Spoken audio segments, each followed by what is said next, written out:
Purpose of today's video, not only is it to display this computer, but we're also going to do some updates to it. We're going to install some new RAM and we're going to install a new hard drive. Today on What Can Jack Break is this HP Pavilion Slimline s7510n. It sports a Celeron M Dorito chip at the blazing speeds of 1.6 gigahertz. Comes with 512 megabytes of RAM, a 200 gigabyte hard drive, and XP Media Center operating system. This is a small form factor PC.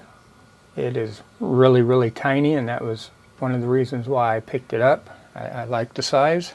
Data bus speed is 400 megahertz. The chipset is a Intel 915G Victor Express.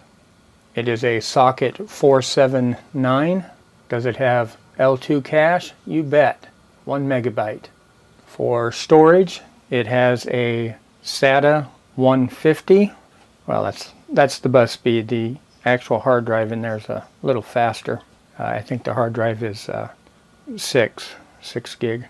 It sports a, underneath the hood here, it sports a DVD burner with LightScribe, and the speeds on that for CD is 40x, DVD is 8x, and maximum amount of RAM supported is 2 gig DIMM 240 pin. It has 2 sockets. The RAM technology is DDR2 SDRAM non-ECC. What came installed was PC2 4200. It offers PS2 connectivity for mouse and keyboard. However, you can use a USB keyboard and mouse, and that's what I've been using. As you can see there, it offers a 9-in-1 memory card reader, which supports Compact Flash 1 and 2. Supports Memory Stick, Memory Stick Pro, Micro Drive, Multimedia Card, SD Memory Card, Smart Media, and XD. It does come with a 56K modem. It's pretty much dead unless you do fax, and I have a dedicated fax machine, so I don't really need that. It does have a built-in 10100 Ethernet. For video, it has a built-in Intel GMA 900 Dynamic Video Memory Technology 3.0 with VGA connectivity. Dimensions on this is 4.4 inch width, 13.1 inch depth, and a 9.8 inch in height.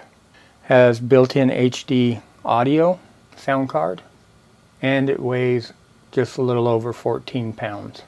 When this computer came out in 2006, September 2006, it sold for $520. It did also come with a matching keyboard and mouse, which I do not have, and I'm okay with that because I've purchased something else. In one of my earlier videos, I displayed the Maxwell illuminated keyboard with a Logitech digital mouse, and that is what I have connected to this.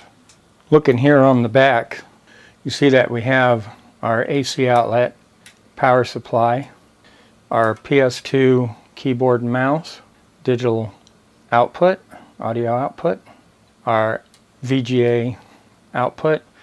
We have a total of 4 USB ports on the back, along with FireWire, which is what I appreciate, and our NIC, our sound card, and our modem. Now, since this is a small bodied computer, this card, this adapter right here, is only about 3 inches, I believe it was. It's very petite. I wanted to put in a better video card, but I couldn't really find a proper card to fit in there. I found one, I believe, but they wanted something like $300. Crazy money. It's not worth it in an older machine like this.